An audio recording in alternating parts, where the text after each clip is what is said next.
Hey everyone, welcome in. I'm just getting used to this. Hold on one second. This is my first real live, so we're going to keep it relaxed tonight. Plus, to be honest, I'm a little bit nervous. It has been a long time since I've given a live presentation, actually decades, and I'm not like to reveal my age. At least I'm not standing in front of an audience physically. Please let me know if you can't hear me. I'm showing we're live and I'm new at this. So tonight we're talking about the Mackenzie Shirilla, The Price of Denial, and why the public framing in this case matters. And the reason that I wanted to talk about this is I want to see if everybody else is sensing what I'm sensing. What I sense since after the Netflix documentary, kind of like a panic from the family. Natalie and her husband, Steve, every time they give an interview, especially Steve, they make it worse, in my opinion. And so that is what I'm kind of seeing right now. So I'd be interested as we go along for you guys to tell me if I'm just off base or if you're sensing the same thing. So tonight's question is not simply, also I wanted to say that I'm wondering what their increased public presence right now, who are they defending? Their daughter or themselves? Because they're getting a lot of criticism for their parenting or lack thereof. So tonight's question is not simply, do the Shirillas believe Mackenzie is innocent? And I have my opinion about that, and I'm sure you do as well. But the deeper question is, what does the denial protect? Does it protect Mackenzie's legal future? Does it protect her role of her chances of parole someday? Does it protect the family's public image? Or does it protect the family from having to confront what they knew, what they minimized, and what they failed to stop? So, and I think it could be all of them. I'm of the opinion that it could be all of the above.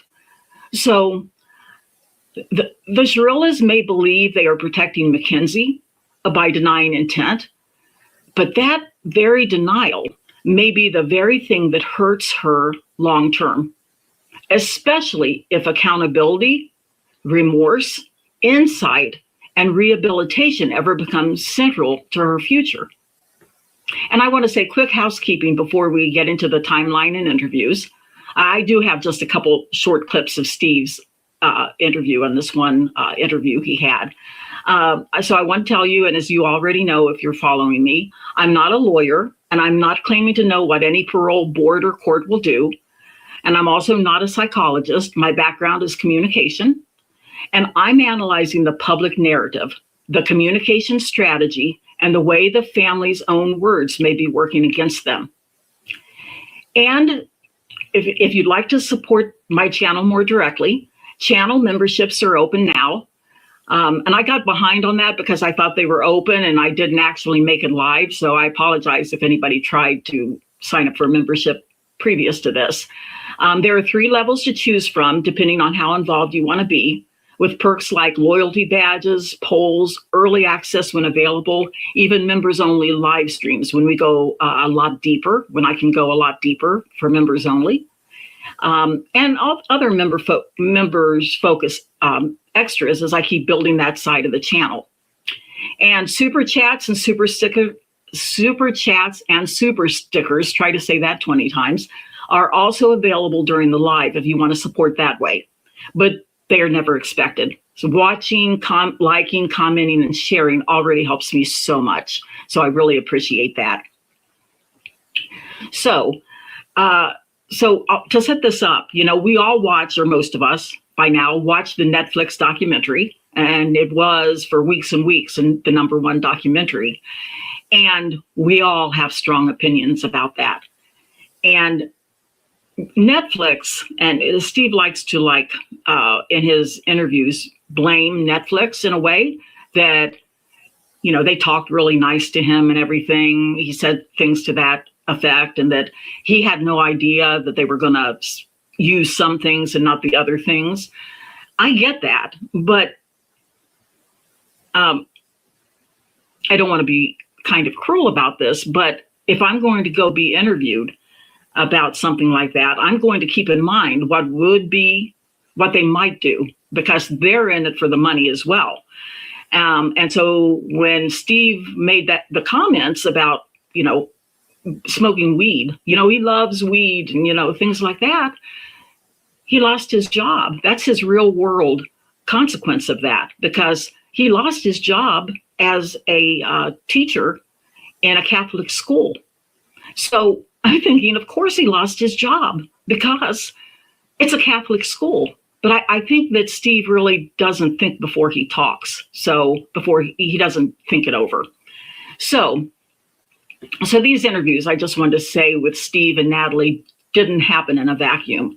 The public-facing family defense seemed to intensify, as I said, after Netflix brought renewed attention to the case and put the Shirilla family narrative under a harsh spotlight. So, and of course, as I said, the Netflix documentary didn't just put Mackenzie under the spotlight, it put the family under the spotlight as well. And and I do feel genuinely bad for him that he lost his job. And it can't be pleasant to be criticized and people jump on you and we don't know the real story. But we're just reacting also to what we've seen. And that's when I really started thinking, especially Steve. Natalie's had a few interviews too that don't go too well either, but Steve's is particularly triggering a lot of the things he says. So, and my question is he also trying to repair the damage done to the family's reputation by thinking that that's what he and his wife is doing? So Steve thinks he's explaining, but he keeps revealing. And I want to play these two clips for you. One, it's the same interview. So I'm going to play this one, and it's very brief. One second, please. Been in trouble with the law before. Yes, and that's the reason why he would have Mercury Mule. Either I know he has. Well, I think they're. Been in trouble with the law before. Yes, and that's the reason why he would have Mercury Mule for him, carry his drugs. So if they got pulled over, she got in trouble for him, but it would be just a slap on the wrist, basically.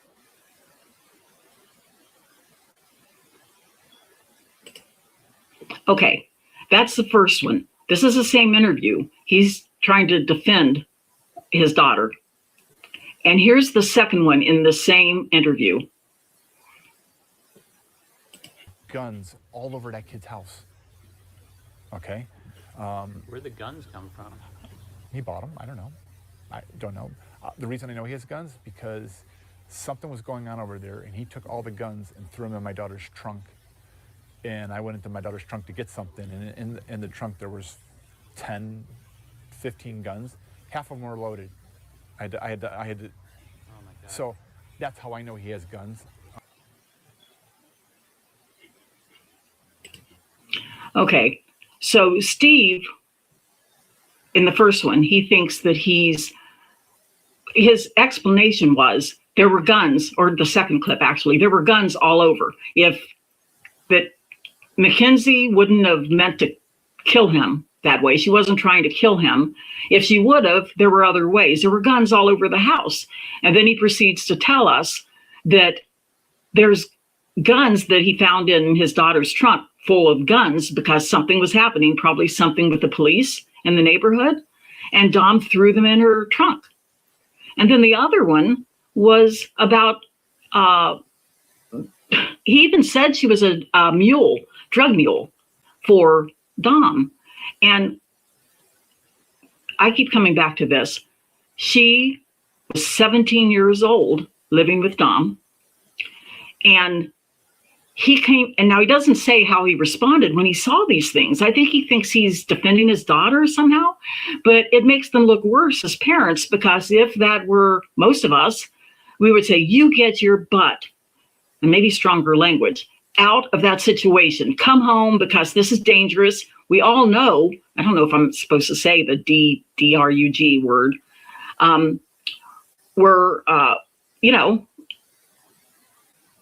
We want anything involving dealing like that is dangerous. And he had a bunch of guns. So that's just, like one example that is just really amazing that he said that, and it came out looking worse than he did. So every interview seems designed to clarify the family's position, but each one includes admissions that make them look much worse than what they want to look, I'm sure. And then it leaves us with more questions. And the family narrative is it was an accident, not intent, and it's built around the idea that Mackenzie did not do this on purpose. Now, yes, Steve keeps saying that, so there's not one piece of evidence that was her intent that night. Maybe not, but there's circumstantial evidence that actually leads to that. And he always says it was an accident. She loved life. She would never hurt herself. She would never hurt Dom or Davion. It was only a few seconds, before in the black box or whatever of the car. And no one knows what happened in that car.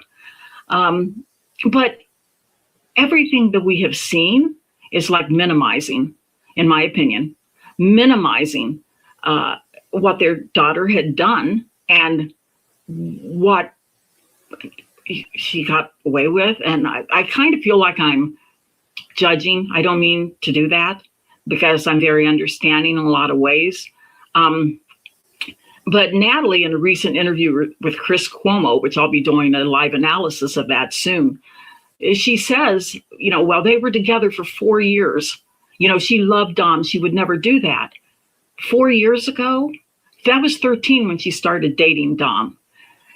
And to a lot of us, that is permissive. That is too young to be dating. And we don't even know what kind of dating that was. So I'm just saying that. So, the framing, I'm just thinking that maybe they don't mean to, it's just coming out that way. And Natalie's recent interview, I just watched just a brief little part because if I'm going to do an analysis of it, I don't watch it before I do it, before I analyze it. And I don't watch other creators' analysis of it either. So it's like, but I did hear a couple of things that is minimization, like they do always. So anyway, this is why I have a scripted video, because I don't think in a linear way. My mind goes all over the place. And so my speech follows. So I apologize for that. Don't want to drive you guys crazy. So the main point of this video is, if we're going to talk about rehabilitation, and she does have the chance for parole in 15 years, you never want to go, and I'm not a lawyer, like I said, you never want to go to a parole hearing and say that you don't remember it and that you didn't do it. You didn't do it on purpose. You don't remember it. That's never going to get you parole. She'll be in there the rest of her life. And maybe they're banking on getting her a new trial, which brings me to the next part. If she were to have a new trial, if she could win that. Now, I live in Ohio, by the way. It's not that I know everything about Ohio law, but I don't think for like a criminal issue that the mental state, unless you're clearly legally insane, and that you didn't know what you did was wrong, would fly in Ohio. But we know from the text messages that Mackenzie, as I said in one of my videos, she could go from 0 to 100 degrees swing emotionally to a rage in just not a seconds, a millisecond, actually, in a lot of ways. They could use that as a mitigating circumstance, but it would, to get her a lesser sentence. But first, they have to admit that it was done purposefully.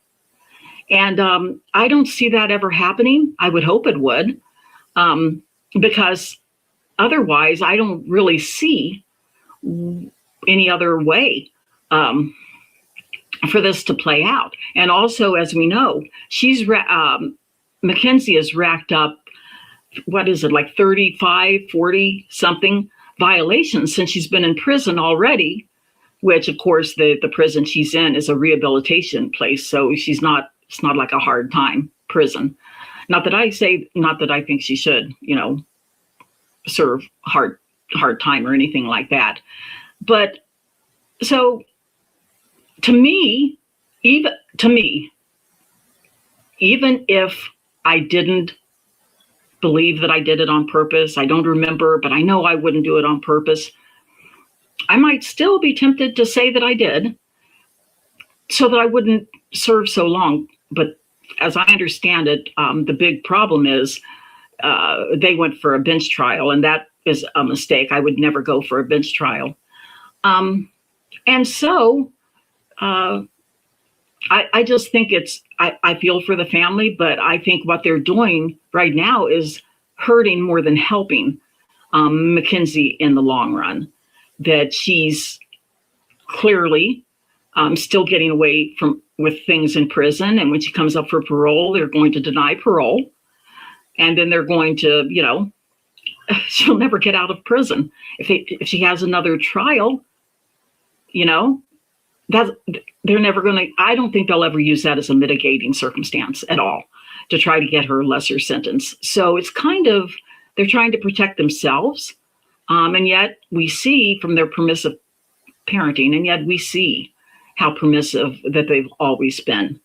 So that's really all that I wanted to. I'm really nervous tonight a little bit. I say I'm really nervous a little bit, not as nervous as I thought I'd be, but this is the first time that I've used StreamYard. So it can be like really a learning curve. Oh, Karen, thank you, Karen. I just noticed your comment. She's digging her own hole, just like the judge warned she would. Absolutely, I agree. And both parents are completely crazy, crazy pants. I do agree with that too, Karen. And a Fire Rabbit says there's something very wrong with that family, in my opinion. I think a lot of opinions as well. Yeah.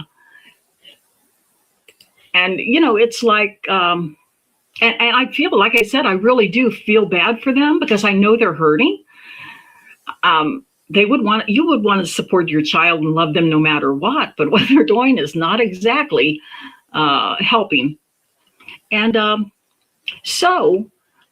really, did I want to say anything else? So I should wrap this up. I just wanted this brief. I'll come in for the longer one when I do an analysis of the Natalie, a live analysis of her video.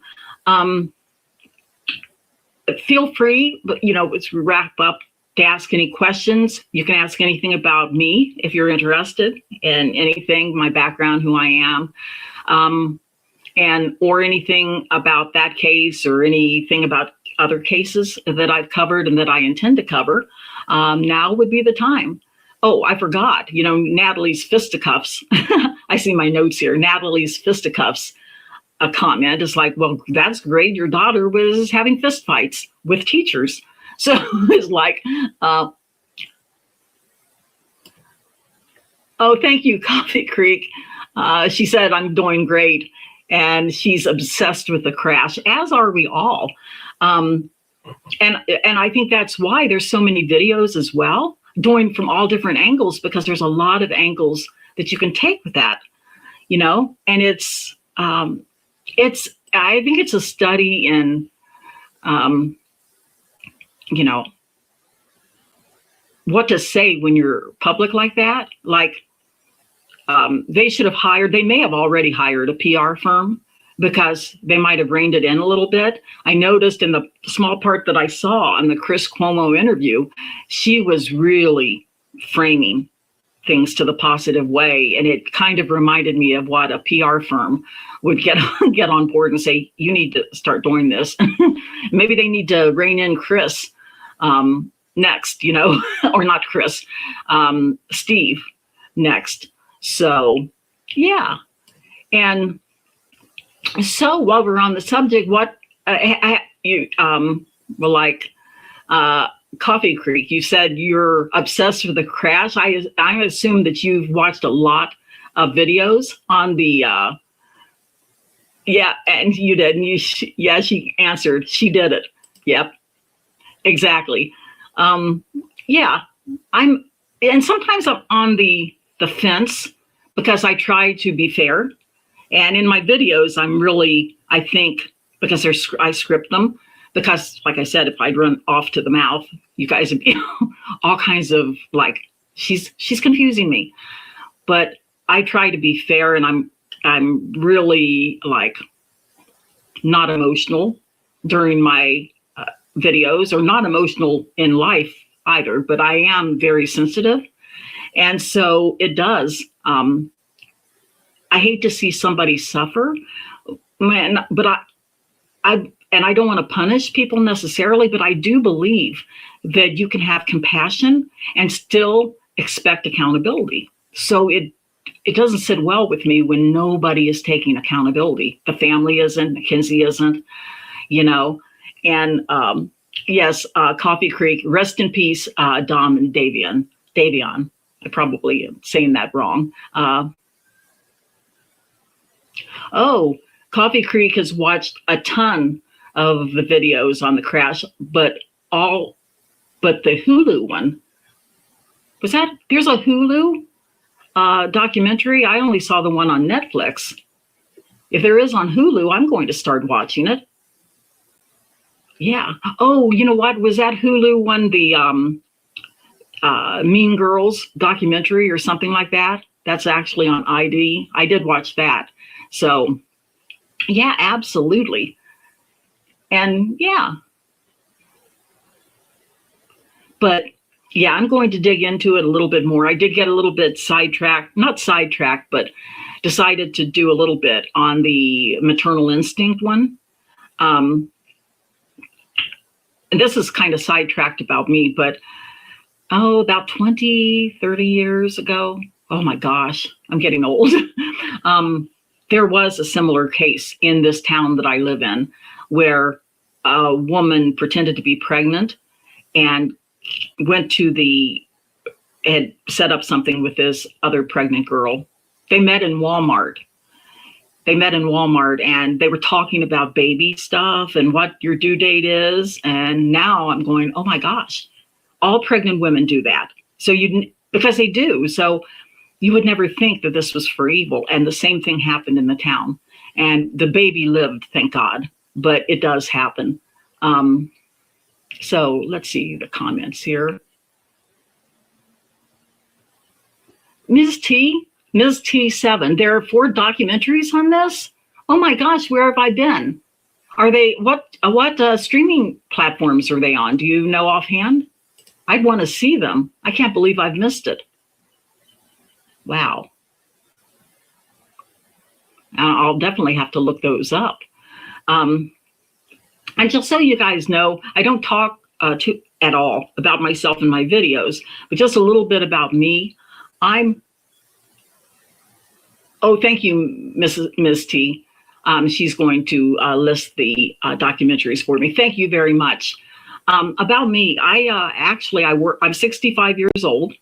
I work full-time in consultative sales. And so my time is limited. So I'm doing this and I'm working full-time and trying to juggle both, which is difficult, but don't tell my employer, but I love this a lot more. And I'm looking forward to, putting forth more of my time in this. I do have a communication background all my life in both writing and verbal communication, and I have a BA in communication. So that's, I've never really stated that up front, I don't think. So I just wanted you to know, like, a little bit about me when it comes to that. But yeah, so So to wrap this up, does anyone have any other questions or comments or any concerns or anything like that that you want to share with me before I let you go? Let me see.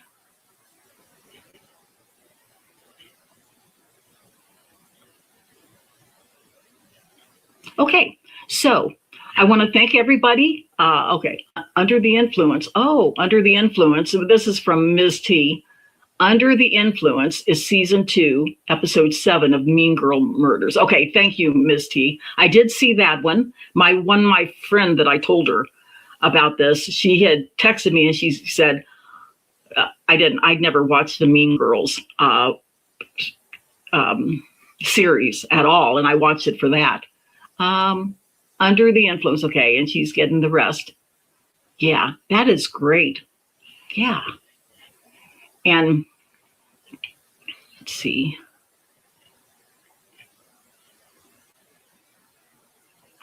Yeah.